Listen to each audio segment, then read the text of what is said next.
Graham Norton was doing what Graham Norton always did, leaning back with that mischievous smile, drink in hand, ready to charm his guests into revealing things they shouldn't. Tonight, nobody was laughing. Prince Harry sat on the famous sofa, and something was fundamentally wrong. Graham tried his usual approach, self-deprecating Irish humor, gentle teasing, the warmth that had disarmed politicians, royalty, and Hollywood legends alike. Harry wasn't disarmed. Then Graham asked the question everyone in Britain wanted answered. Simple, playful, wrapped in that signature Norton charm. "So what wind blew you back to our shores?" What Harry said made Graham's smile tighten. What Graham said after that, still smiling, still charming, but with something sharper underneath, would be discussed in every pub across the nation by morning. This is the interview that changed everything. Subscribe now, hit that notification bell, and let's see what happened. The Graham Norton Show studio had its usual Friday night energy, the famous red sofa, drinks flowing, an audience ready for celebrity chaos. Graham had been hosting since 2007. He knew how to make anyone comfortable, how to extract confessions through charm rather than confrontation. Harry arrived with security that seemed excessive for a BBC studio. Multiple guards, handlers, someone whose job appeared to be looking perpetually concerned.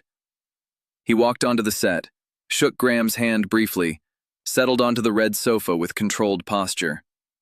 "Prince Harry, welcome to the show." Graham.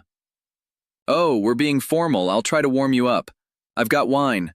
We've got stories. This is supposed to be fun." "I'm here for conversation." "Conversation with alcohol. That's our specialty. Now let's get you a drink. What'll it be?" "Water is fine." Graham raised an eyebrow at the audience. "Water. On my show. This is unprecedented. Even the Archbishop of Canterbury had a cheeky glass." "So," Graham said, settling into his hosting rhythm, "what wind blew you back to our shores? We heard you couldn't possibly visit because security was impossible. Establishment stitch-up, I believe were your words. And yet here you are, in the flesh, on my sofa." Harry's expression was guarded. "Circumstances evolved." "Evolved? That's one word for it. Another word might be convenient. You said the establishment was blocking you. Now the establishment is apparently helping. Either they changed or you changed your story. Which is it?" "The situation was genuinely complicated." "Was it? Because from outside it looked like you blamed your dad, blamed the Home Office, blamed everyone. And now suddenly it's all fine. If I blamed my mum for something publicly and then showed up at Christmas, she'd have questions. Does your dad have questions?" The audience laughed nervously. Harry didn't. "My father and I communicate." "Communicate? Another wonderfully vague word. I communicate with my accountant. Doesn't mean we share a warm relationship. What does communicate actually mean for you two?" "I'm genuinely curious," Graham continued, that twinkle in his eye. "You're bringing the whole family this time. Meghan, the kids. First visit in 4 years. Is this a holiday or a hostage negotiation?" "It's for the Invictus Games." "The Invictus Games that aren't happening until 2027? You're a year early. That's keen.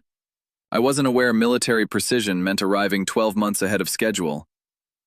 "The countdown events." "Countdown events that require the entire family, including children who've never really been here? That's commitment to a countdown. I barely commit to my own birthday countdown. What else is happening?" Harry shifted in his seat. "Family considerations." "Family considerations! Now we're getting somewhere. Tell me more about these family considerations. The family you've been estranged from? Or the family you brought with you?" "Both, potentially." "Potentially, so this is exploratory, testing the waters, seeing if Britain still bites."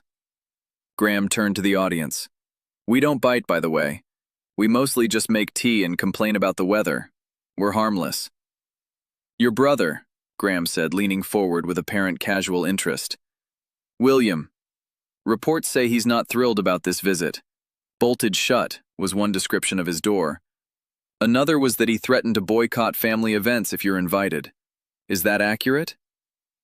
I won't discuss private family matters. You've discussed them extensively. Books, documentaries, that Oprah interview we all pretended not to watch but definitely watched at least twice. Private went out the window years ago, didn't it? This is different. Different how? You described him losing his temper. You mentioned physical altercations. You questioned his choices, his marriage, his hairline. Now he won't see you and suddenly it's private? Graham's voice remained light, playful, but the questions weren't. The context was important. The context was book sales. Let's be honest with each other. The context was a Netflix deal. The context was interviews that paid quite well. Now that the consequences have arrived, the family estrangement, the bolted doors, suddenly context matters differently. Harry grabbed his water. His hand was steady, but his jaw wasn't. I don't want to be harsh, Graham said, though his smile suggested otherwise. I'm Irish. We understand complicated family dynamics. We invented complicated family dynamics. But we also understand accountability. When you slag off your brother on global television, he might be a bit miffed. That's not shocking. That's cause and effect. I told my truth. Your truth. That phrase again. My truth. His truth. Everyone has their truth now. It's very convenient. My truth is that I'm devastatingly handsome and everyone finds me irresistible. Doesn't make it accurate, though I wish it did. The audience laughed. Harry didn't. In Ireland, we'd say you made your bed, meaning, I know what it means. Good. Then you understand why the bed might be uncomfortable now. You criticized your family publicly for years. They're not rushing to welcome you with open arms and a fruit basket. That's not cruelty. That's natural consequence. There were reasons for what I shared. There are always reasons. The question is whether the reasons justified the damage. From outside, it looks like the damage was considerable and the reasons were commercial. The divorce rumors, Graham said, shifting terrain. They're everywhere. Even my hairdresser asked me about them. What's actually happening with you and Meghan? Tabloid fiction. Fiction that required a formal denial from your team. That's a lot of effort for fiction. When my rumors circulate, I just let them float. You issued statements. Multiple statements. What needed stating so urgently? False information spreads. False information spreads when there's oxygen. What oxygen exists in your marriage that's feeding these flames? Because these flames are quite persistent. Harry's jaw tightened. Our marriage is private. Your marriage has been a Netflix documentary. It's been magazine covers. It's been the subject of countless interviews you've given. The privacy ship hasn't just sailed. It's circumnavigated the globe, stopped for tea in several ports, and returned with souvenirs. That was different. Different because you controlled it. When you choose to share, it's storytelling. When others choose to observe, it's invasion. The principle is selective, isn't it? Let me try something different, Graham said. I'm going to ask you a question, and I want you to answer without using the words private, complicated, tabloid, or truth. Ready? Harry stared at him. Why are you actually here? In Britain? On my show? What do you want? Silence stretched painfully. See, that's fascinating. You've done dozens of interviews explaining your story, hours of documentaries, hundreds of pages of memoir. But when someone asks what you actually want, you've got nothing. Either you don't know, or you won't say. Neither is particularly encouraging. I want to show my children their heritage. Their heritage you've spent years criticizing? Their heritage you've monetized complaints about? Their heritage you've described as toxic, suffocating, and damaging? That heritage? Harry stood up slightly. That's unfair. That's accurate. You've made millions describing this heritage as harmful. Now you want your children to experience it. Pick one. Either it's harmful enough to leave, or it's valuable enough to share. The contradiction is doing a lot of heavy lifting. Your children, Graham continued. Archie and Lilibet. They're 7 and 5 now. They've been to Britain exactly once in 4 years. They've met their grandfather, the king, exactly once. How did that happen? Security concerns. Security concerns that are now resolved, which means they were either resolvable all along or never as serious as claimed. You visited Britain multiple times alone. You found security adequate for yourself, just not for them? The risk assessment. The risk assessment that changed the moment you wanted to attend Invictus events? Remarkable timing. Either the assessments were wrong before, or they're wrong now. Which is it? I won't detail security arrangements. You detailed them extensively in court, and lost, multiple times. The details are public record. What I'm asking is why the children paid the price for a dispute you couldn't win. Your father, Graham said. King Charles. He's had cancer. He's 77. He's reportedly trying to reach out. What's actually happening there? We communicate. We've established that communicate is doing a lot of work. Let me be more specific. When did you last have a genuine conversation with your father? Not a briefing, not a logistics call. A conversation where you talked about feelings and family and the future. Silence. The silence is instructive. Most people can remember their last real conversation with their parents. You can't access it. Either it hasn't happened, or it was so long ago it's lost. Our relationship is complicated. There's complicated again. I asked you not to use that word. It's become a shield. Every difficult question gets complicated thrown at it. Complicated isn't an answer. It's avoidance wearing a fancy hat.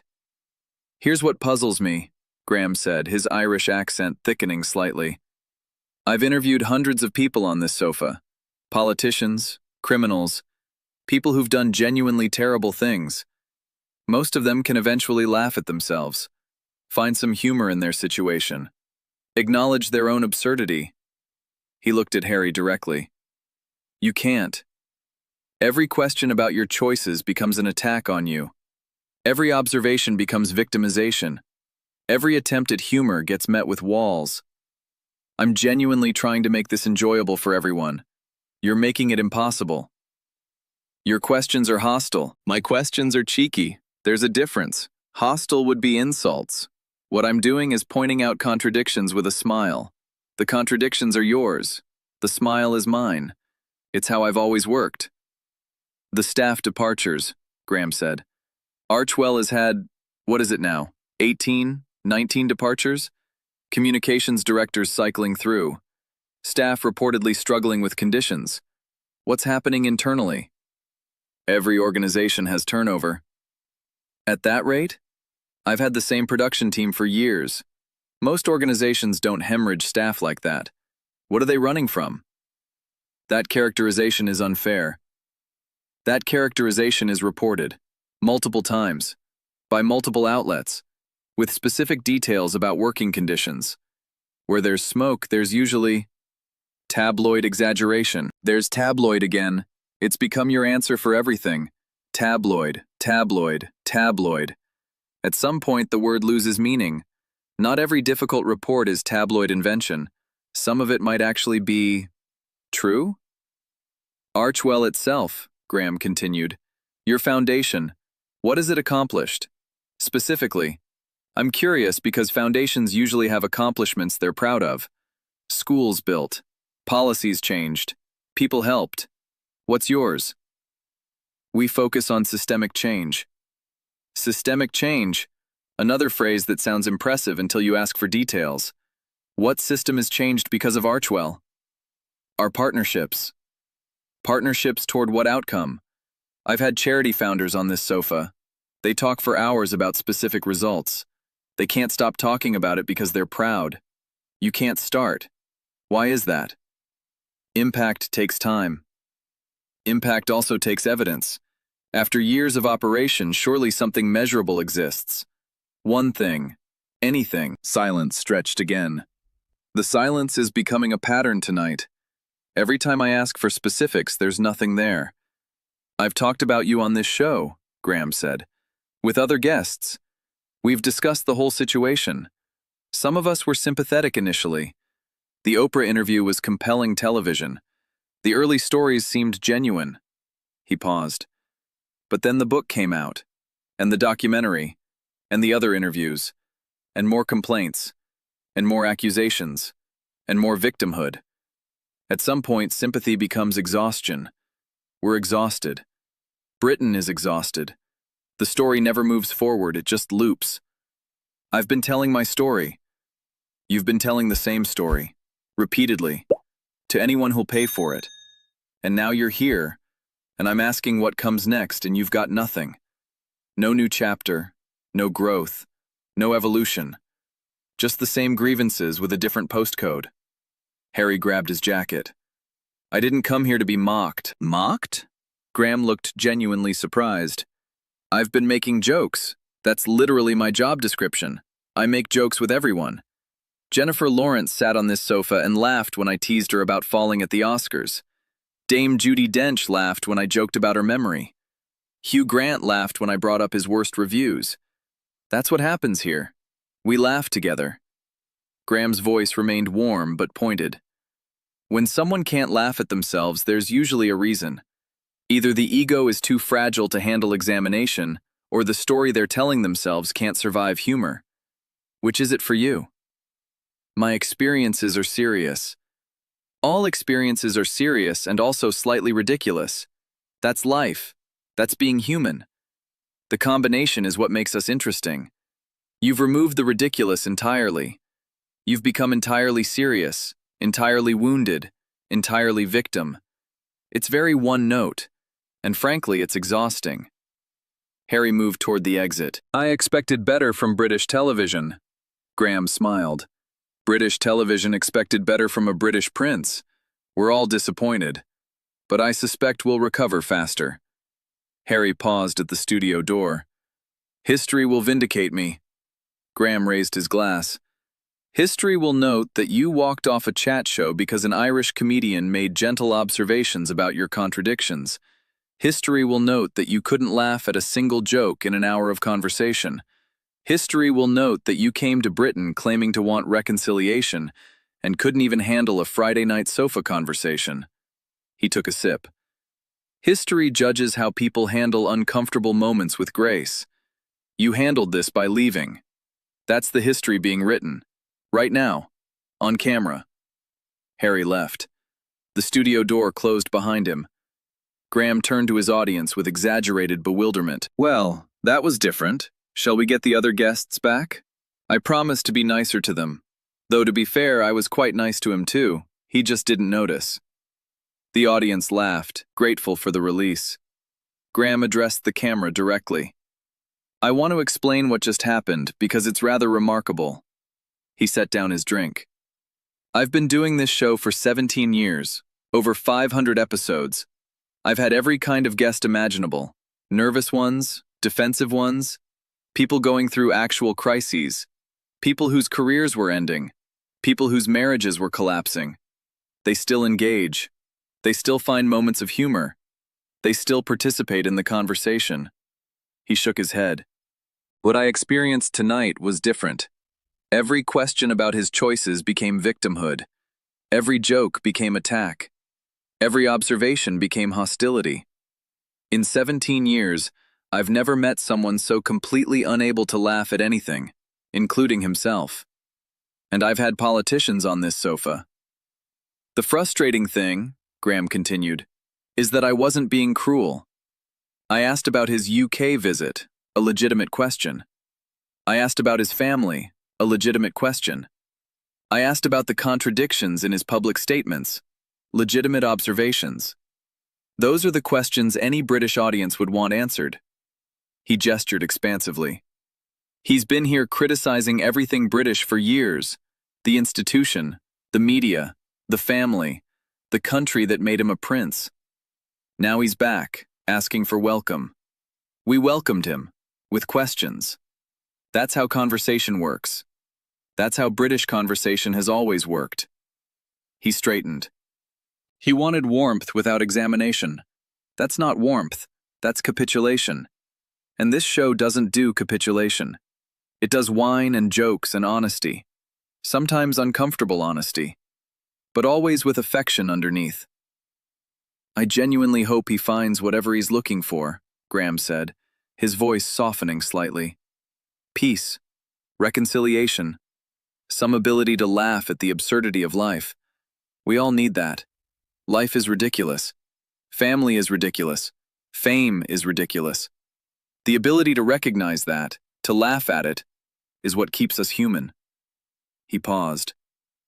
But until he can do that, these conversations will keep going the same way. Questions, defensiveness, departure. It's a loop he's stuck in, and only he can break it. He raised his glass again. Now, who wants wine? Because I certainly need some after that. For Graham Norton, the interview became an unexpected demonstration of what happens when British wit meets American-style grievance. Proof that 17 years of charming celebrities couldn't penetrate defenses built entirely on victimhood. For Prince Harry, it was catastrophic in a unique way. Graham Norton wasn't hostile journalism. He was the nation's favorite Friday night companion. Warm, funny, beloved. Being unable to laugh with Graham Norton, walking out on the friendliest show on British television, exposed something no PR strategy could address. But for the millions who watched, something else emerged. The contrast between Graham's warmth, jokes offered, wine poured, genuine attempts at connection, and Harry's complete inability to participate in any of it, told its own story. Graham made jokes. Harry couldn't laugh. Graham asked about contradictions. Harry called it attack. Graham offered 17 years of charming conversation. Harry couldn't accept any of it.